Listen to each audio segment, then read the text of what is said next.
with Tracy in LA. Hi, everyone. Welcome back to my podcast, Dance Journey. Today, I'm so excited. We have Caroline de la Rocha. Caroline is actually my friend from church, and I feel like we have a funny story about how we met and also how I found out she was a dancer. Because she is so low-key about it. And I just feel like God had us like supernaturally meet because hello, of course she's supposed to be on my podcast and for other reasons, I'm sure, and to have friendship. But so Caroline, yeah, how did we meet? You started. It's a funny story. So I'm retired now. Like, I know that sounds silly to say, but if you're a dancer, you get it. Like, I'm a retired dancer, but I love hip-hop. Like, that is my favorite. I was such a diehard for hip-hop. And I joined a new church, and it was a women's Bible study. I don't remember, Tuesday night or something? It was like Tuesday that. night, yeah. And I met Tracy. I met a bunch of people, and I got put in this group chat. And I wasn't even free that night. I was like gonna see two people. I was like gonna go get dinner with one person. Another person was gonna come over and we were gonna play video games or something. Ooh. And then I saw you post in the group chat like, does anyone want to take a free dance class? It's like, I think you said it was Christian or something. And I was like, huh? And I was like so like just excited. Wow. And yeah. So that was from her perspective. So from my perspective, like, yeah, there was one girl from that Bible study that had started coming with me to the dance class, and she had used to dance a little bit like 7 years prior and was kind of trying to get back into it a little bit. And there was a couple other girls in the group that maybe hadn't really danced before that were kind of interested in coming and had told me that at the group. And so that's why I put it in the group chat. But then Caroline, I didn't know her very well because she had just started coming. And so I wasn't expecting her to be, she was like, oh, I want to come or something like that.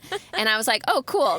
And so what's funny, this is what's so funny, I think from my perspective is funny because I was there with my other friend that had been coming with me for a few weeks, and we knew Caroline was going to get there, and she and I I think we drove together or something, and we were talking, and there was another girl from our Bible study that was going to come that night too. And we were talking and we're like, should we warn them that this is actually like a hard, like it's open to everyone, but it's like actually kind of an advanced class. Most of the time they have different teachers. Like most of the time it's pretty advanced. And my friend, because when she first came, I think she was surprised like how advanced it was. So she was like, they're going to be in for it. They don't know like how advanced this class is or whatever. So we were like laughing and about that. And then what was so funny is like then we saw Caroline there. Like I said hi. Like again, I don't really know her that well. And then we start the class. We start learning in the class, and literally right away, I like noticed Caroline. I was like, she is really good. I was like, for a second, I felt a little bit like jealous because I was like, wait, is this like her first dance class? I mean, I was literally like, how is she that good? Like, I was like, oh my gosh, like I've been like training now for like 8 years and like she's amazing. And I was thinking like, it's like literally she's so good. I just feel like me and my friend Jess were like, I have a million friends named Jess, so don't be confused by that. But one of my friends named Jess, we were like, whoa, she's so good. So then we ended up like asking her. I guess Caroline did say she had like some dance experience, but she's just so low key about it. And then afterwards, she ended up telling me, oh yeah, I'm like a retired dancer. Like she was a professional dancer. Yeah. I'm like, oh, that makes way more sense because like the way she picked it up and like just the way that you dance, it's so amazing. And I haven't even, I mean, I dance with amazing dancers all the time, but there is something very specific and like eye-catching about you, which like I'm not surprised because you've done so many things, and I'm not surprised about it because you are very like eye-grabbing. But yeah, it was so fun to like kind of chat with you about it and kind of learn a little bit about why you weren't doing it anymore. But I was like, oh, it would be so interesting to have her on the podcast and like hear even more like details a little bit.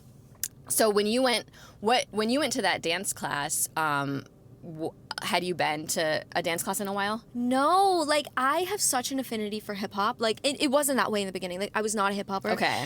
And then like when I moved out here, like everything was so hip hop based that I just like eventually just class after class after class after class of hip hop. and slowly I just fell in love with it. And when I retired, like I was so burnt out. Like I was so burnt out of dancing. Like it didn't matter like how many classes I took or whatever, like how many breaks I took from classes, like how long I took, like I was just burnt out. And so it had been a really long stint, and occasionally I would like freestyle at home on my own to music, but it just like wasn't the same. And like there was something so fun about like people from my church, like people I'm trying to get to know, like they also like to dance, and it's a Christian hip hop class, which I thought was so cool. So no, I hadn't danced in like maybe a year. Wow. Did it feel, did you have like so much joy doing it? Oh my gosh, like it made me like second guess retirement. Yeah, you're like, what am I doing? I still love it. Oh man, that's so interesting. So right now, really, besides that class, have you taken any other classes in this season of retirement? I almost did. Like, after that class, I was like, is this my comeback? It wasn't. But I just been super busy, but that's something that I've really been wanting to do. I wanted to come back, but I wasn't able to. I've been meaning to go back. I just, like, it's fun when you go with people you know. Yeah. And, you know, so. Yeah. So, because even I had to do actually, it's not that much of a deep dive, but I kind of had to do a little bit of a deep dive on Caroline's Instagram and be like, oh, this girl used to take so many classes. And actually, like, I remember I thought she was a hip hop dancer because she was so good at hip hop. And obviously you are a hip hop dancer, but then I found out you also did contemporary and like all of that. So if you look down on her Instagram, there's just so many cool like classes, and you're just like, you're just like killing it. And I'm like, oh my gosh, that's amazing. Like, to me, it does kind of make me sad. Like, why is she retired? But anyway, we're going to talk about it. But so right now, not a lot of dance going on. Right now, you're more, what is your life right now? Oh my gosh. I mean, I kind of know, but tell what are you doing with your life? It's way different. Like, it's hard because I'm a very artistic person, so it's hard not to have that outlet anymore, because like one thing that's never left me is that feeling of like listening to a song and just imagining yourself like dancing to it. Oh, that kills me, especially freestyling. I paint, and that's been very helpful to me to like at least have something. But I'm in school, like I did a complete like total 180. I'm in school for psychology. I work with children who have autism, so like What do you do? Oh, what do you do with children who have autism? So I mainly work on like a lot of behavioral stuff with them. We just like, it depends on the age. It depends on like where they are on the spectrum. Like sometimes we're working on speaking. Sometimes we're working on like kind of alternative choices if they can't tolerate certain things. Like just we keep it very simple, very light. Okay. Yeah. Were you able to? Did you have experience with that before you got that job, or were you able to kind of start there? It's a God thing. Because the thing is like, my thing is like, whatever I do, I want to make sure I'm doing it for the Lord. And I wanted to feel just so deeply called. And I think there's so much you can do with dance, but I think just the fact, like, so much you can do with dance and being used by God. My thing was I was so burnt out. I felt like I just couldn't keep going anymore. But after that, I really was just actively praying, like, because there's certain things in my life that I think that God can use to help other people. And I was just praying about it for a long time. I was doing kids ministry at my church. I did a foster care camp every summer. Oh, cool. And that was something I was really passionate about, and something I knew like way further down the line, like I was interested in doing. And so just it kind of was like one thing after the other, it just kind of happened. And then this job opening. But then you also, are you still grooming animals? Oh, you're not. Can we talk about I miss it. I miss those. I just realized, wait, you haven't done an know. animal grooming post in a while. But she used to have the funniest like posts of like the animal before and after pictures. And like, I'm like, how? This is like the most random job, but it's so cool. I needed my outlet. Like for me, like having an artistic outlet is so important. Like nothing will ever like replace dancing. And that was such a heartbreak for me, because it's like I literally could not carry on. I was so burnt out. And I think even just the dynamic of booking jobs was very stressful to me, because like some months it was like enough to pay the bills and other months it wasn't. And so it was the dynamic of like, I'm so burnt out. I love this so much. This is my life, but I can't keep going like this. And so I was just looking for like the next artistic outlet, outlet. You're like, so wait, the animal grooming thing now, did you have experience with that before you got that job? Well, what was crazy is like, I always knew I was like, I wanted to like create art.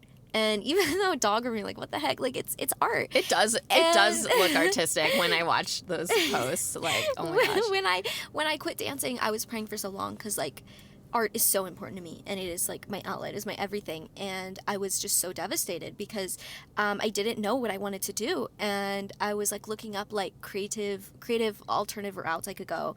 And I learned about cake decorating, I learned about dog grooming, and I would watch these YouTube videos, and I was trying to figure out like how I could like pick something. And it was between the two, and dog grooming like fell into my lap, kind of. Not really, it was really hard.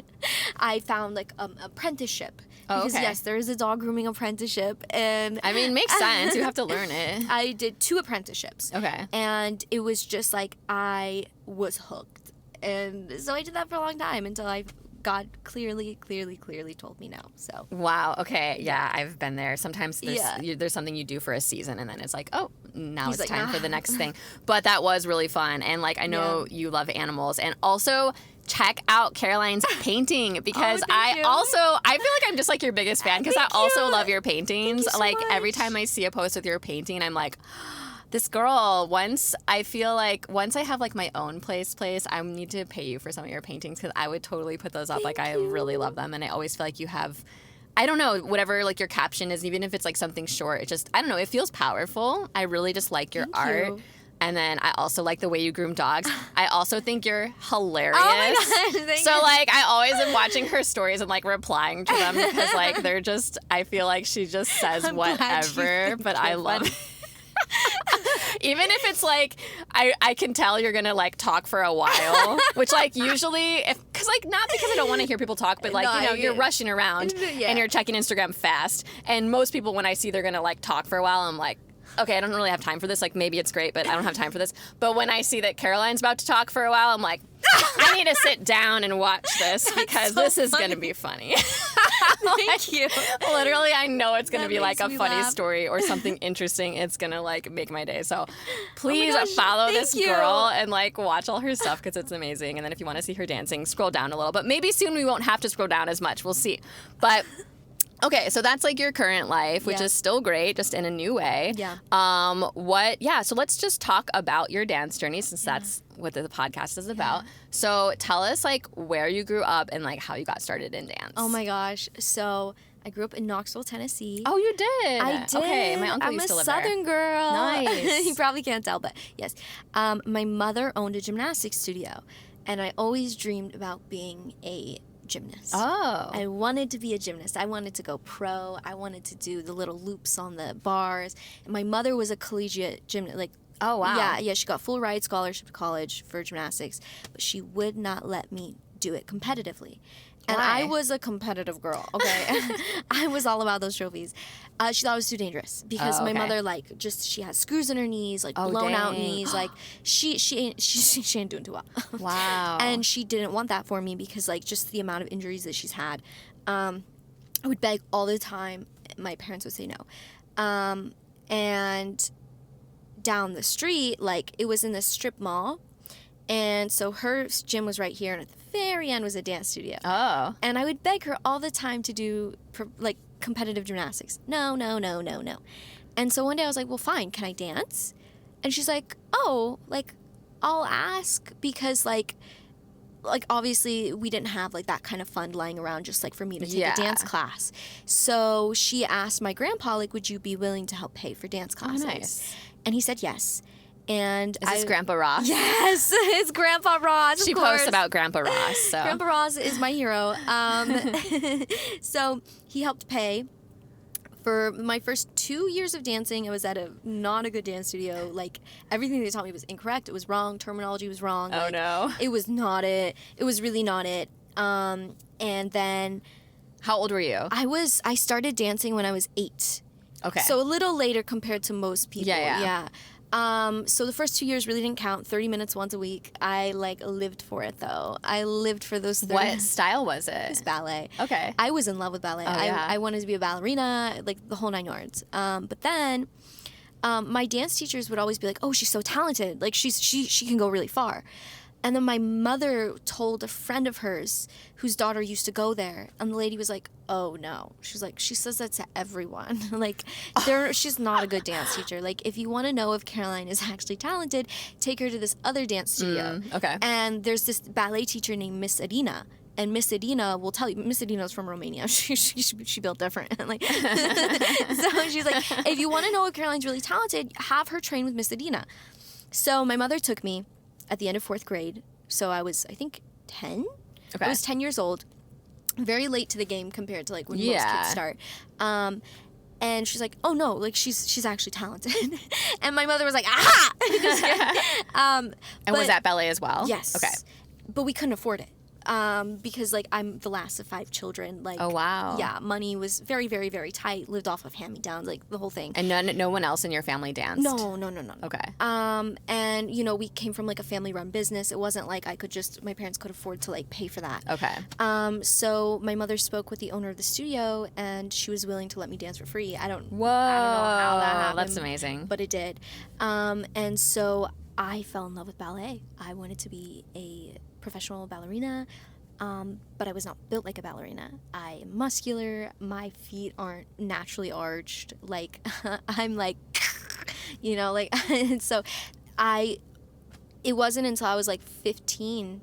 No. I was still, up until I was 17, I wanted to go to Juilliard.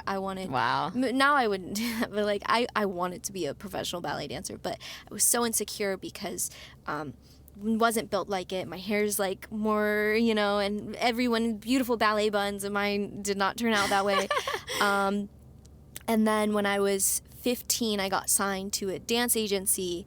But when you're younger and you're not legal 18, it's really hard to book because it's really competitive for kids. Okay. Like, it's really competitive if you are under 18 to book a job, because I was signed, but the thing is, most jobs that they do give to under 18, they consecutively will hire the same people over and over again. People will really refrain from hiring under 18 because of the child labor laws. Okay. So most of the time, casting companies will hire somebody who looks younger than 18, right, but isn't actually legally an adult.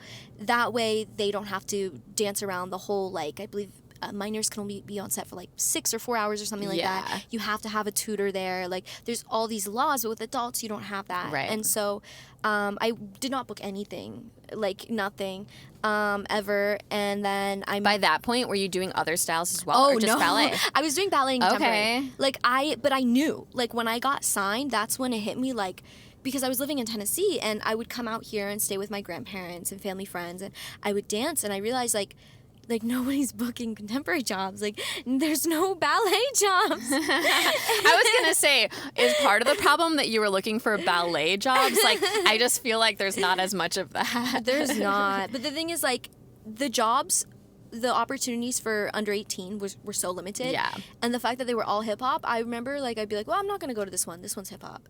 And the next one was, like, also hip hop. And I was like, oh, well, I won't go to that one either because it's hip hop. And then, like, everyone was hip hop. And I was like, shoot, this isn't good because I'm not good at hip hop. And then. Had you ever tried hip hop at that point? I did, but I was so embarrassed. Like, I was so bad. Really? I was so bad. Like, the grooves, like, when I, like, can't do something, it destroys me. Like, I would obsess over it. And then, when I was, like, 17, I would train every night. I would learn all these combos on YouTube, just trying to get better at hip hop. Like, it shifted when I realized, like, LA is not, like, for the most part, ballet isn't booking. Like, I mean, it is a little bit, but nowhere near as much as hip hop. Yeah. Contemporary is not booking a little bit, but nowhere near as much as hip hop commercial. When I realized, like, if I want to live out here and dance professionally, like the ballet and contemporary is an extra bonus, because most people, or a lot of people out here, can't really do that, like, really well. They don't specialize it. They might be able to do it a little, but they don't specialize. So that is, like, a sprinkle on top. Yeah. Like, making me more able to get jobs that a lot of people probably wouldn't get, but it wasn't booking. Right. Nowhere near. And so now, when you were watching all the YouTube tutorials, were you still in Tennessee? Yes. Okay. Yes. I would visit California during the summer, but I was still in Tennessee. I didn't have access to, like, professional hip-hop training. Like, I would try to take whatever hip-hop classes I could, but it's just, like, I still wasn't getting it. Like, I didn't feel it in my body. Like, I still, like, was very, like, oh my gosh, like, I still suck. Like, this isn't good. Like, I really care about being good. So I would go every night to my mom's gym and, like, dance in front of the mirror, like, work on these routines, like, record myself, film myself, and, like, the frustration I felt was insane. It's good that you had the gym. That's nice. I know. At least you had something. At least her gymnastics studio or Literally. gym. I'm like, what do you call it? Yeah, her At gym. least that provided something for you. Oh my gosh, thank God.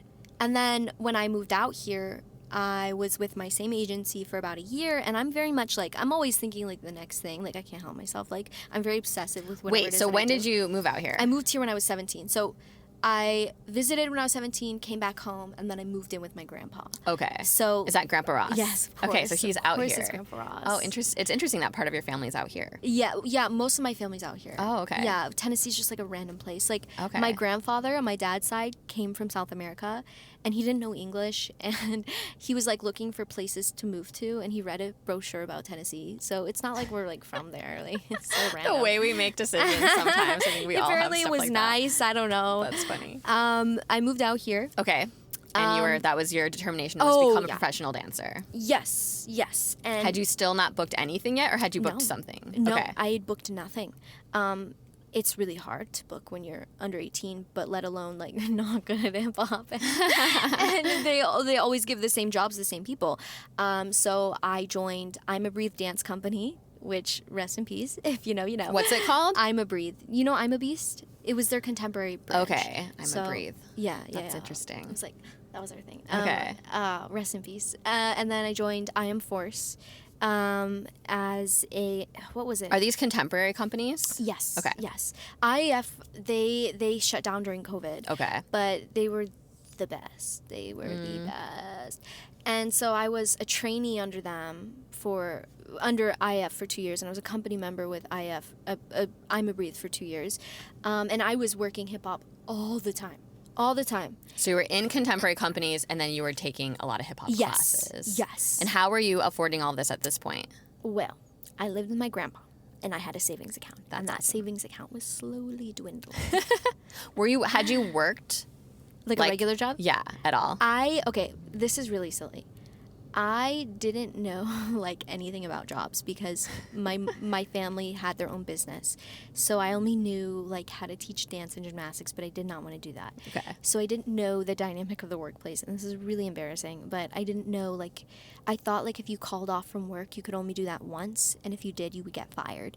So I didn't know how to get a job because I was like, what if I book a job? Like I was busy with IAF and I'm a Breathe too. Like we would film stuff. And you were getting paid for those? No, I was not. Oh, okay. I wish not. Was that because you were, what did you say you were, like a trainee or something? IAF didn't pay because they were a Okay. new company. Okay. So even if they wouldn't have paid me if I was a trainee, but like if I were a company member, I wouldn't have been paid. The goal eventually was to get to that point with the company, but they never got there. Okay. And then I'm a Breathe. That was I'd say like a pre-professional dance company. Like I Okay. wouldn't say like it's like a flat out like dance company because Okay. they didn't pay. Okay. Yeah. So what did you do? Did you look for a job? And why didn't tried. you want to teach? Why didn't you want to teach dance? I just always never felt good enough to teach dance. Oh, it's so interesting. Okay. I was too insecure. So I was like, I don't know how I'm gonna get a job. So the time frame is like really weird. I don't remember when, but eventually like I started getting stuff going on with dancing. I filmed So You Think You Could Dance. And then I know. Wait, how did you get that? well, the thing is like with So You Think You Could Dance, they want technical dancers. Like they like technical Okay, dancers. yeah. And so Keeps it interesting. yes. So that was like no problem for me. And at that time I was like slowly getting better at Did you hip-hop. just audition for that, or did your agent help you get it? I auditioned for it myself. Okay. Yeah. It's kind of a game. Like, I think anything in the industry is a game.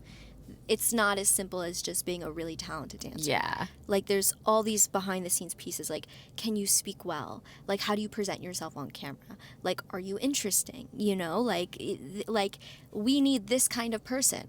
Yeah. Can you fill that role? Yeah. And so, like, I don't want to be like, it was easy to get on the show. Like, like, I didn't last that long. I mean, I was cut right before top 20. Story for a different day. They did me so dirty. I won't get into it. They did me incredibly dirty. Oh no. Yes. Anyways. Can we watch your are your performances and stuff on YouTube? I have a dance reel on YouTube. Okay. Yeah. My dance reel is still on YouTube. It has like all the jobs I've done. Okay. But I filmed So You Think You Dance, and then after I finished that, I booked 2 other jobs. Like, I randomly, like, my career just started happening after that. So you never really got like a regular job. No. You just started finally booking dance jobs. I tried, and then I booked a job and I quit the job. I got a job at Dunkin' Donuts, but then I ended up booking a job. So I was like, okay, bye. Like, I didn't know how it worked. Like, I didn't know I could be like, hey, like, I can't come in today. Oh, so you're like, I guess I have to quit. I literally thought I had to quit. Like, it wasn't even like I was trying to be like, well, I got a job. It was just like,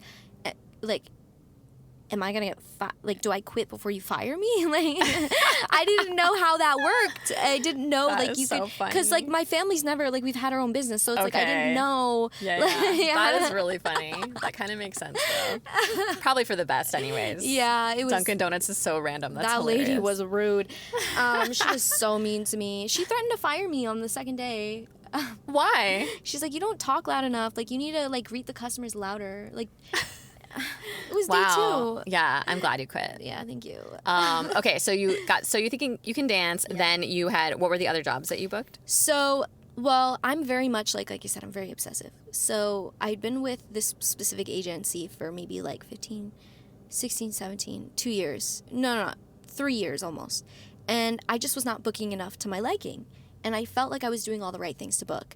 So I left them for another agency, for Block. Mm-hmm. And because at that time, I don't know the dynamic anymore, you know, but at that time, Block was very competitive. It was a very hard agency to get into.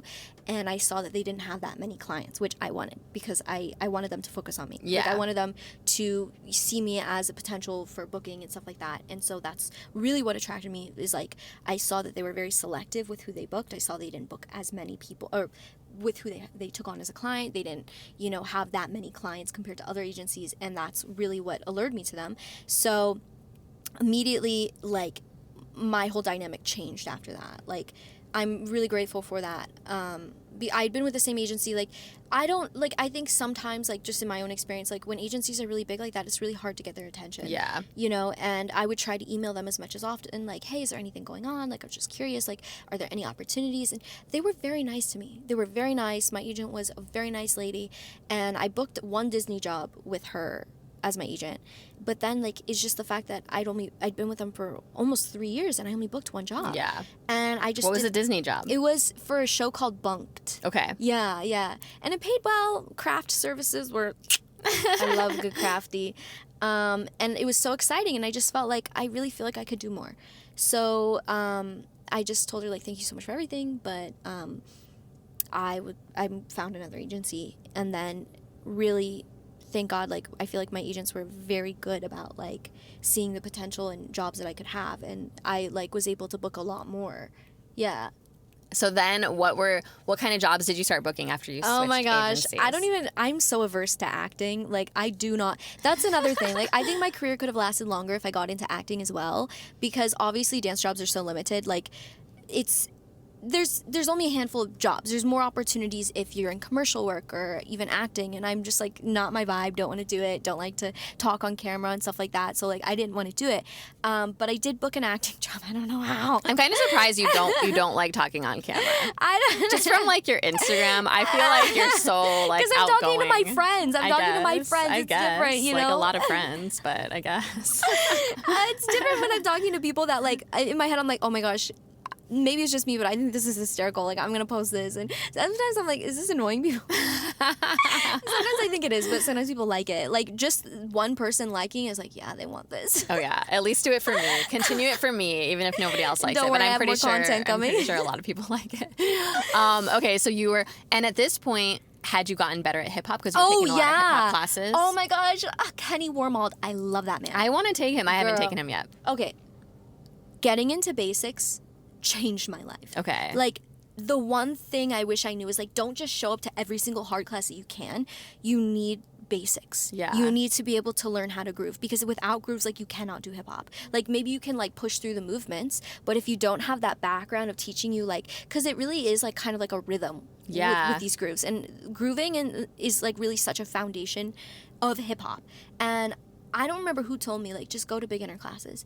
Playground has such good advice. No, that's the best advice I could give anybody who wants to be good at hip hop. I'm going to take that advice, because it's so literally. true, because I've taken a decent amount of advanced classes, and I can push through the choreography in a hip hop class. I mean, I haven't been taking a lot of hip hop lately, so maybe not a ton, but But I struggle with getting in the pocket of that Yes. groove. And I probably should go back to like beginner. And I did used to take more there's no beginner. shame But in it. even now, like, especially because I've been focusing on contemporary, I'd love to Yes. get back into a beginner hip hop to really like hone in on those basics for sure. I genuinely miss those classes so much. Like, I miss those. Kenny was amazing. Like, I love that guy so much. Like, I mean, it wasn't like the moves were super complex, but I literally, like, I would go in. I don't remember what day it was on. Maybe like Thursdays. I'd go in like every Thursday, or no, I think it was Tuesday, and every week I'd go in. And that wasn't even the only beginner class I took. I don't remember which other ones I took, but I was always in beginner hip hop classes. There's no shame in the game. Was that at Playground? Oh, yeah.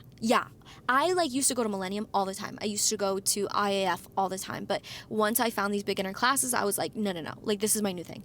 I did it all the time. And slowly I started getting better. Like, I started getting called out in these beginner classes. And, like, next thing I knew, I was getting filmed. And, like, I was like, whoa, like, am I good at hip hop? And then I started booking hip hop jobs. Wow. And I was like, huh?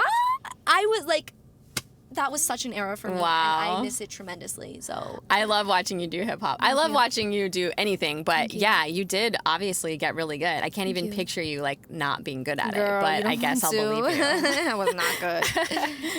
Yeah. So then what kind of jobs did you start booking when you were first booking jobs? So I booked an acting PSA, and then I don't remember. Okay, so this one was funny.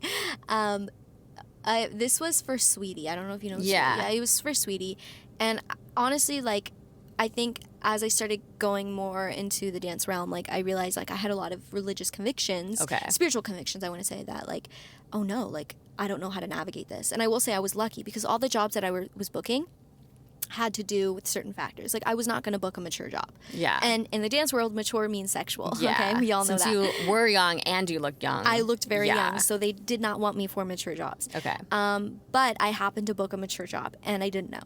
All I was told was, it's a music video, you booked it, you're going to be a cheerleader. And I've played a cheerleader in like 3 jobs before. I do not do cheerleading. I don't know how I've booked so many cheerleading jobs. But You're peppy. maybe that's it. I get there, and the pay was surprisingly good for a music video. Like, that's the most I've ever gotten paid for a music video. Music videos don't pay that well. Okay. But, like, this one was pretty good. I think I was SAG. I finally joined the union at this point. But I was waiting around, like, probably 7 hours or something like that. Like, we didn't know what we were going to do. We had learned no choreography. Oh, you didn't learn the choreography? No. We were just sitting down, eating, like, snacks from Crafty, like, Okay. getting our hair and makeup done. I'm like, I don't know what's happening. Like, where are our costumes? You're like at the shoot day and you don't even know if you're like dancing or what you're doing. I didn't know what I was doing. And then all of a sudden, like, the seamstress comes in and starts sewing costumes on us, like underwear and bra. I'm like, oh no. Oh my gosh, you didn't even know. I didn't know. That's crazy. And I'm like, shoot. And it was so awkward because it was a room filled with, like, people that were going to be in the show. And there's just, like, a bunch of men everywhere. And here I am, like, oh, dear God. Like, I didn't know what to do. Oh, my gosh, that was... What did you do? Did you just do it? I just did it, man. Like, it was too late to be like, nah, I can't do this. So I signed all the paperwork. Like... Was it like you're like, okay, learning experience, I need to ask more? Literally. Like they just didn't tell you enough tell details? us. They That's said crazy. undisclosed. They said they wouldn't tell us who the artist was until we got there. Oh. And even when I got there, I'm like, who is it? And people are like, I think it's Sweetie. Yeah. And then did you learn a dance? It was very, very basic, yes. Okay. I learned the dance. That was the first time that I felt so, like, maybe, like, I can actually dance. Like, that was the first job I booked with Napat. And I was like, I'm dancing with Napat right now. Wow. Like, it's so crazy that a couple months after that, I quit dancing because I really thought, like, I think this is it. Like, I think I'm really locked into dancing professionally. Now, when did you start booking all the Olivia Rodrigo stuff? Well, that's really funny. That's a God thing. Hi, everyone. So I wanted to tell you about my new book, The Tracy in LA Newsletters 2010. This is my very first memoir. There will be more. It's not like a normal memoir where you're looking back on your life and reflecting on it and writing a book about it. It's more like a memoir in real time. So basically, when I very first moved to LA to pursue acting, which was in 2009, I decided I was going to write these like monthly newsletters where I sent out actual letters in the actual mail to a bunch of my friends every month to give them updates on what I was doing with acting and jobs and friendships and all kinds of things that I was going through my very first time ever living in LA. It ended up being pretty humorous, and so I've basically gone back and edited them so that I could publish them as a book. So that's what this is, and yeah, if you want to be entertained and have a good laugh, buy my book, or if you just want to help me pay my rent next month. Oh, and you can get it on Amazon.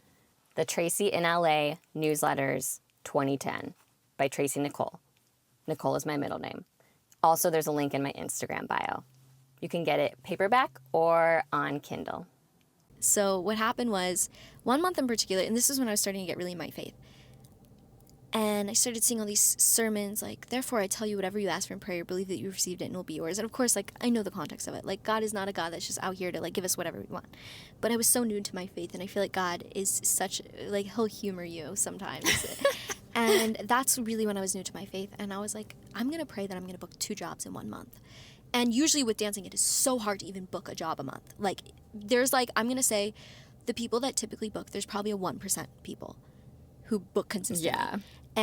But that has to do with a lot of other factors, like not just the talent. It has to do with what's your ethnic background, because they need diverse people. Yeah. What role can you play? How old do you look? What's your look? Do you look young? Do you look like a woman? Like, are you super sexy? Like, are you the girl next door? Like, there's all these different roles that they need filled. And so booking many times a month, like, very few people were doing that.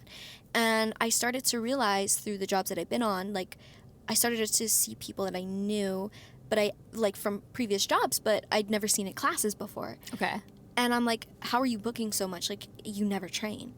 And that's when I found out, like, that's when I started to realize, like, me booking didn't have as much to do with my talent as it did to do with, like, external factors. You know, what does your Instagram look like? Are you getting footage? Like, I was very strategic with the classes I was taking for the footage to get, but that's when I realized, like, I think it's very possible that I can book more. I just have to play it right. So I was praying, and I was like, I prayed a lot about it. And I was like, will you help me to book 2 jobs in 1 month? Will you help me to do that? And so what was funny is I have a friend who's so, like, savvy, and she really wanted to get into managing. Like, she thought she wanted to be a talent manager. And so she managed me for a little bit, and she was really good at it. But now she does something in business. I don't know, but she really has a mind for business. And she stopped being my manager, but she randomly texted me. She's like, hey, Caroline, like, the casting company working with Olivia Rodrigo, like, emailed me and they want to hire you for a job. Whoa. And I was like, and at the time, like, I didn't really know who Olivia Rodrigo was. I low-key thought I discovered her. I heard a song like Driver's License, and I'm like, dang, I'm so savvy. Like, look at me. Like, I found a good song. So what year was that? Oh, I don't even remember. Like, 2021, 22, something like that. Like, I just thought I discovered this girl. Like, I heard the song Driver's License. I kind of realized I didn't discover it. Like, some people know who she is. The pay wasn't good. The pay was not good. The video has, like, I think over 300 million views or something. I don't know, but girl, like, was it Driver's License? Was the music? What music video was it? It was Good For You. I did her YouTube concert, and then I did Good For You. Okay. So Haley was like, hey, they want to hire you, and so I emailed my agents, and I was like, hey, like, my old manager, like, told me that they want to hire me, and they're like, that's so weird because we submitted you for the job and they said no. And so I was like, oh, okay. And so I was like, I was so like, wow. And then later that month is when I booked Sweetie. And what's funny is the Sweetie song, it was fast motion. That was projected to be a really popular song, but because it came out the same time as the Olivia Rodrigo song, like, nobody knew about it. Oh, interesting. Everybody was so, like, absorbed with the Olivia Rodrigo that, like, it was, yeah. So. Wow. How was that? How was it dancing in all that Olivia Rodrigo stuff? Did that feel different in any way? Did it feel like everything else? Like, you know what? Like, for me, I think one thing is, like, I don't want to take pride in anything that I've done. Like, God has been so kind and so generous and so gracious to allow me these opportunities. That was for me. That was like, wow, God was kind to me, and He showed me so much favor. Like, I didn't even get the job, and I got it. Like, that is not me. And but it was such a wonderful experience. And then later on, there was another job that she was doing, and I had already worked with her before. So it was because we were still kind of in COVID, she wasn't able to do like concerts. Okay. So they had like a live YouTube concert. I see. Okay. And so I was able to be a part of that as well. And it was, I mean, such a blessing. Like that's not me. Like that's amazing. That's God. Do you learn all the choreography like ahead of time and train for that? And before, obviously you do, but was it a lot of training, or did they just teach you really fast and then now you're like performing it? Every job is truly different. Okay. I've been on sets where like they're just like, okay, do whatever. Then like with the Sweetie one, like we were like just hanging out like for like 7 hours, and then the Good For You music video, they gave us maybe like, I want to say like 30 to 45 minutes to learn it. He had 2 separate routines that he wanted to try on us. First one he scratched, and the second one he's like, okay, let's do this. And like, so we just went in there, and I was like, oh frick, like I'm not really like skilled in like picking things up really fast. Like some dancers are so good at picking things like that. I mean, like when you become professional, like that's expected of you. Yeah. Like just to be able to boom, and like that is not a natural. Like I can pick it up, but like not as quick as some other people can. And so that one was a little more stressful. I'd say, I'm trying to think if that was the most stressful, because I've done other jobs that it's usually pretty similar. Like they give us an hour or 2 to learn it, and they kind of drill it. The longest I've ever rehearsed was with Luther Brown. It was A Home for the Holidays with Idina Menzel, and we had many rehearsals, and it was so intimidating.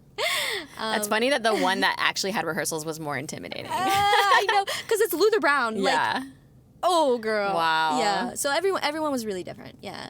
Wow. Do you feel like after you got the Olivia Rodrigo one that you were just, did you feel like all of a sudden you're like starting to book like a lot more, or was that just like an answer to your prayer? And then when you were booking kind of regularly anyways, I guess. I really started to. Like, after COVID started slowly going away, that's when I got smarter about, like, how to book. Okay. And God was very kind to me. Number one, God was very kind to me. That's like, not me. Like, that is important to establish.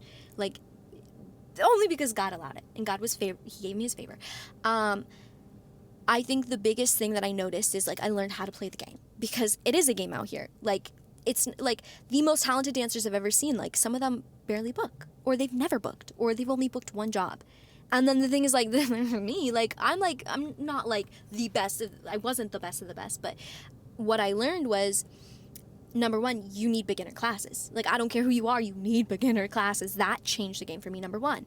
Number two, those beginner classes actually were filming. And I got really clean, decent footage of me. And the thing is, most jobs, they're not out here doing, like, all these complicated dance moves. Right. They're clean and simple. They're easy to, like, understand. It's very visual. So, like, when casting directors would come to my Instagram, I made sure that I had the right content, that my page was visually appealing. Now it is not, because it doesn't need to be. And, like, I still think it is, but maybe not for the same people, but for the same reasons. But I learned, like, how I present myself was really important. I started to get an idea of, like, how to present myself, because I come from different ethnicities, and I knew that the jobs that I was playing, they'd want somebody who can play multiple different roles. So that was important, of, like, how can I present myself in a way that, like allows me to be seen as multiple ethnicities, because I am multiple ethnicities, and that was something that Hollywood was important. I knew I looked young, so when my agents would give out my photos, they picked the photo of me that looked the youngest, because that was the one that was always like grabbing their eye.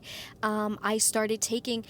Not only did I take simple classes to get better, but because they were so visually appealing, because they were so easy to follow, that casting directors saw that and they liked it. Yeah. And once I kind of started to figure that out, I started to book more. Yeah.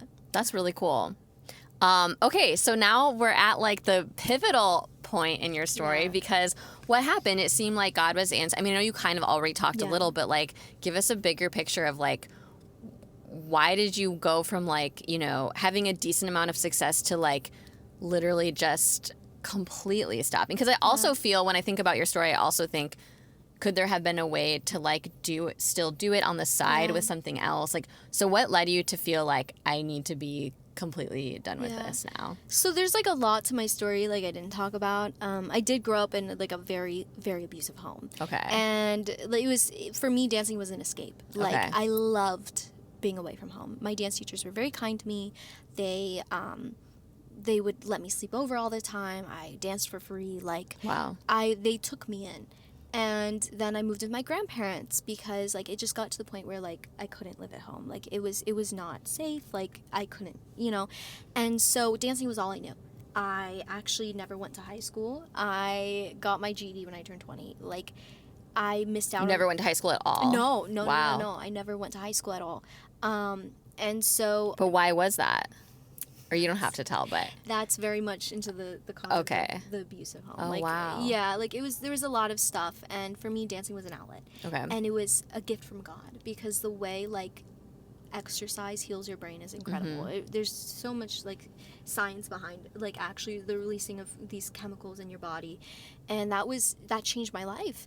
And when I moved here, I had no skills. I didn't know anything about the real world. I didn't have a high school degree or diploma. I only knew dancing. I only felt my worth in dancing. I only thought I was as important as I was a good dancer. And I was stressed out because I felt like, I remember somebody told me, like, what are you going to do after dance? Like, I imagine you have until you're about 30 tops, which was rude. And I shouldn't have listened.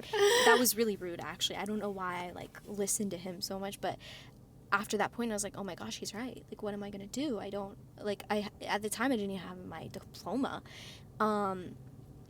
And so I was constantly working hard. And in dancing and stressing about it. I'm very, like, obsessive. Like, with whatever I do, I obsess like crazy.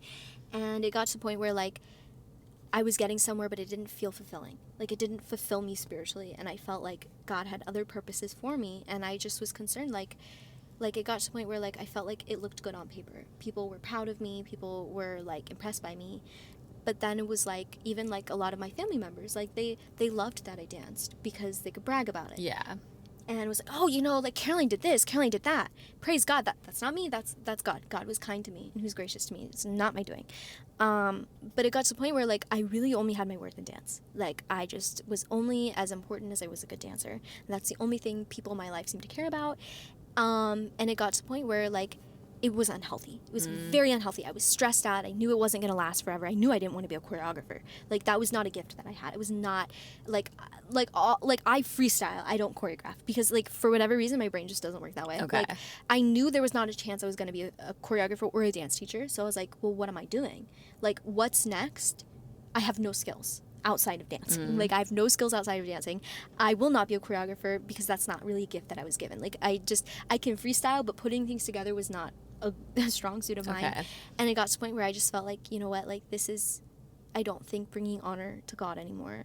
I think I only feel as good about myself as I am a good dancer. And I really continued to lean into that nudge of wanting to work with kids and go into counseling, and that's just kind of how it happened. Yeah. Wow. Yeah. Did you have your faith like your whole life, or that was something? Well, it sounded like it was something that came later. Yeah. Okay. I mean, I will say, like, Christianity was something that was, like, evident, like, in our home, but, like, my mother's Jewish and my father was culturally Catholic.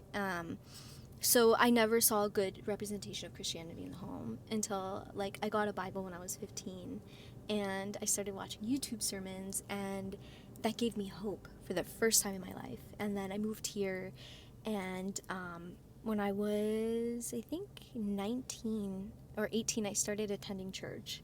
And, Did you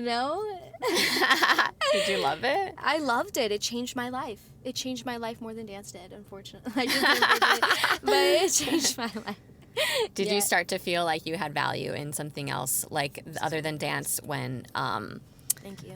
When you started going to church and stuff like that and having different people, like, speak into your life? Or how was that journey? Like, did you start to find, or did it come more from just, like, taking these new kinds of jobs and stuff like that? I think for me, like, disconnecting myself from dance and realizing, like, that took a long time because I only thought I could dance. Okay. And granted, I suck at so many things. It's okay. I'm surprised. I feel like you're so talented at so many things. Thank you. No, because I'm not going to showcase what I suck at, you know? I mean, yeah. True. When people saw my Instagram, it was like, oh my gosh, you're a dancer, blah, blah, blah. And I didn't like it. Because then people were like, oh my gosh, did you know Caroline danced? And I was just like, oh. Yes.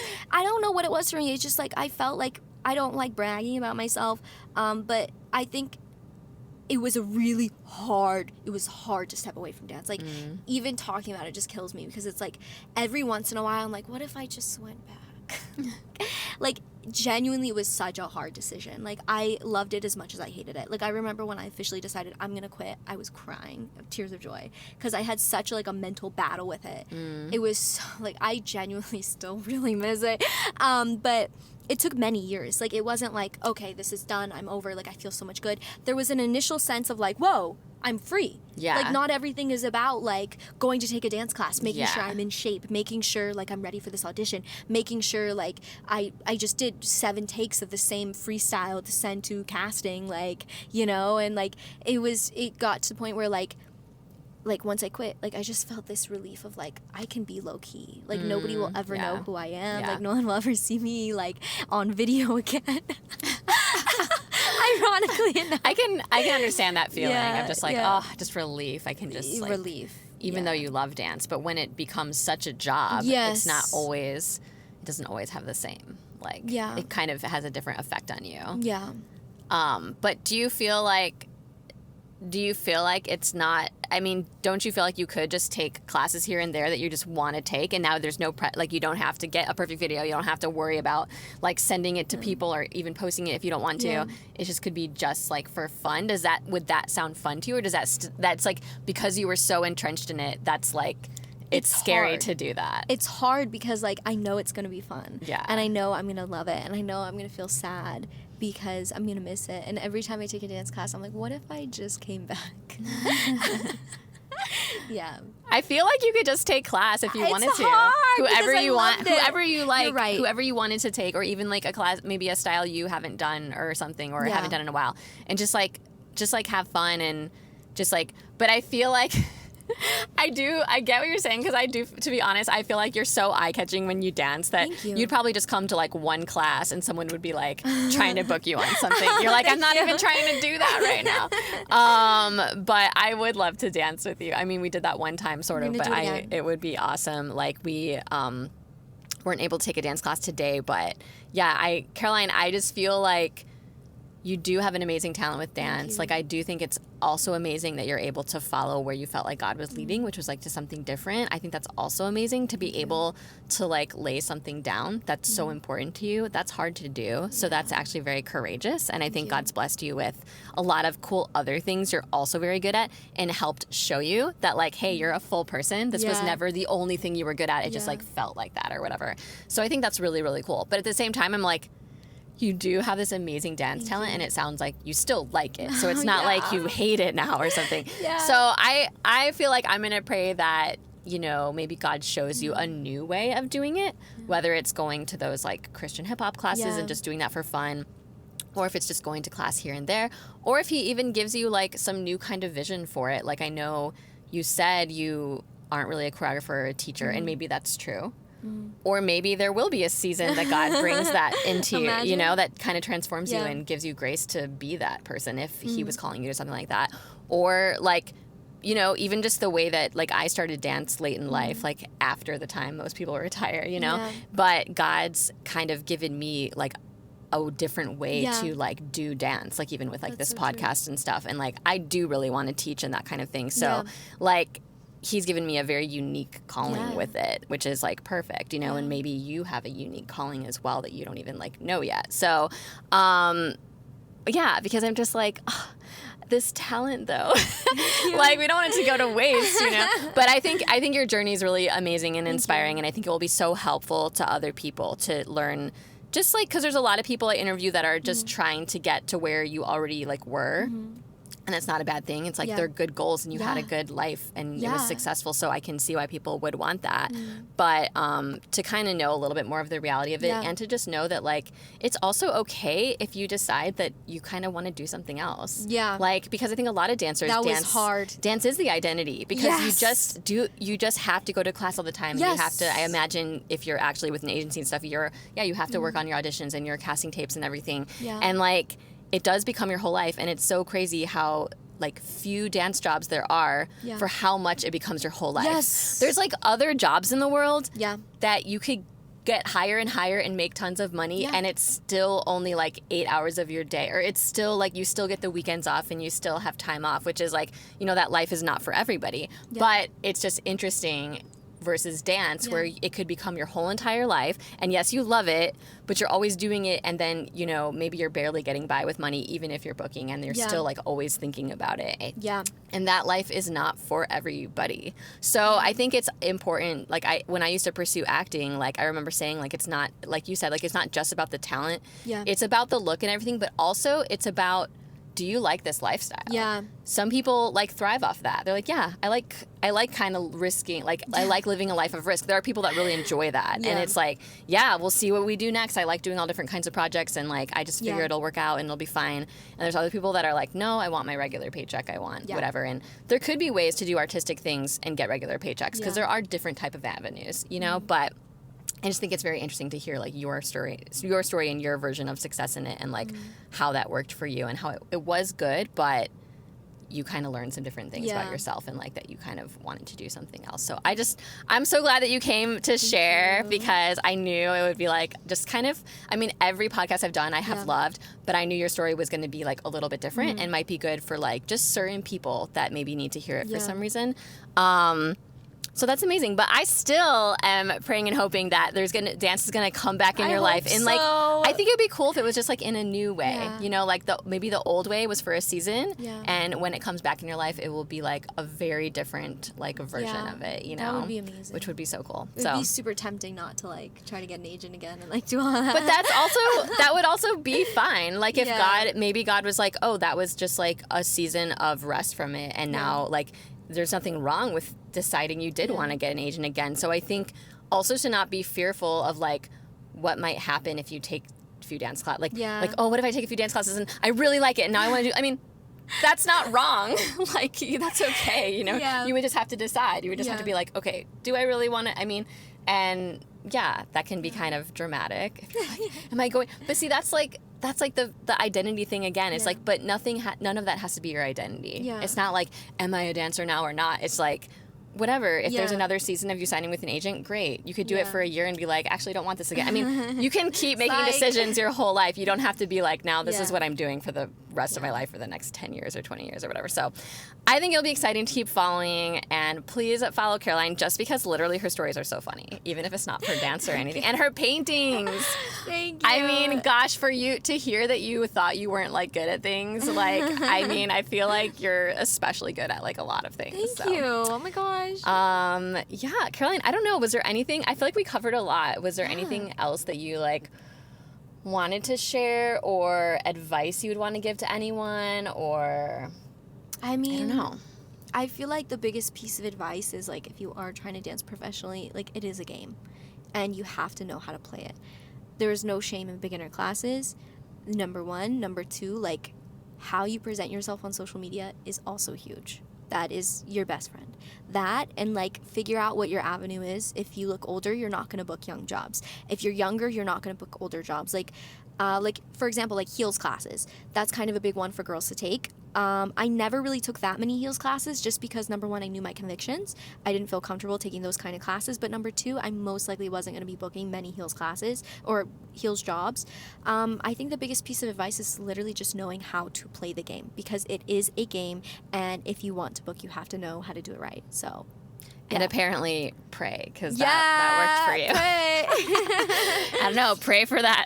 Pray for those big jobs, because it worked for Caroline.